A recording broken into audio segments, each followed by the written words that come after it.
क्या बताऊँ मम्मी, आजकल तो बासी कढ़ी में भी उबाल आया हुआ है। जब से पापा जी रिटायर हुए हैं, दोनों लोग फिल्मी हीरो हीरोइन की तरह दिन भर अपने बगीचे में ही झूले पर विराजमान रहते हैं। ना अपने बालों की सफ़ेदी का लिहाज है, ना बहू बेटे का। इस उम्र में दोनों मेरी और नवीन की बराबरी कर रहे हैं। ठीक है माँ, मैं आपसे बाद में बात करती हूँ। शायद सासू माँ आ रही हैं। सासू माँ ने बहू की बातें कमरे के बाहर सुन ली थीं, पर नज़रअंदाज करते हुए खामोशी से चाय सोनम को दे दी।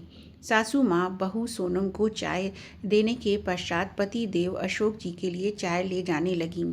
ऐसा देखकर बहू सोनम के चेहरे पर व्यंग्यात्मक मुस्कान तैर गई, पर सासू माँ समझदारी दिखाते हुए बहू की इस नाजायज़ हरकत को नज़रअंदाज करते हुए सिर झुकाए वहाँ से निकल गईं।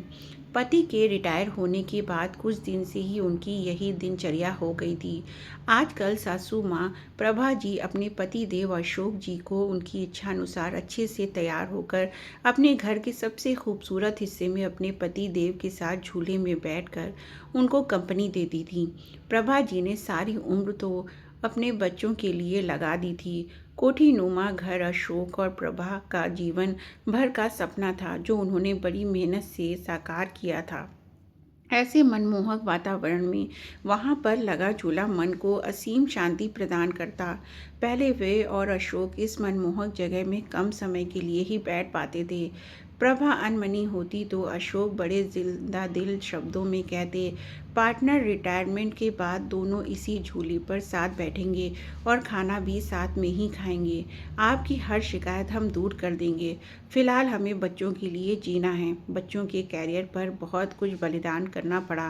खैर, अब बेटा अच्छी नौकरी में था और बेटी भी अपने घर की हो चुकी थी। रिटायरमेंट के बाद घर में थोड़ी रौनक रहने लगी थी। अशोक जी को भी घर में रहना अच्छा लग रहा था। पहले तो बड़े पद पर थे, तो कभी उनके कदम घर में टिकते ही नहीं थे, लेकिन उनकी बहू सोनम अपने पति नवीन को उसके माता पिता के लिए ताने देने का कोई मौका ना छोड़ती। उसने उस कोने के बगीचे से छुटकारा पाने के लिए नवीन को एक रास्ता सुझाते हुए कहा, क्यों ना हम बड़ी कार खरीद लें नवीन। आइडिया तो अच्छा है, पर रखेंगे कहाँ? एक कार रखने की ही तो जगह है घर में। नवीन थोड़ा चिंतित स्वर में बोला, जगह तो है ना, वो गार्डन तुम्हारा जहाँ आजकल दोनों लव बर्ड्स बैठते हैं। सोनम व्यंग्यात्मक स्वर में बोली, थोड़ा तमीज़ से बात करो।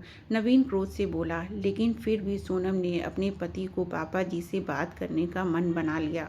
अगले दिन नवीन कुछ कार की तस्वीरों के साथ शाम को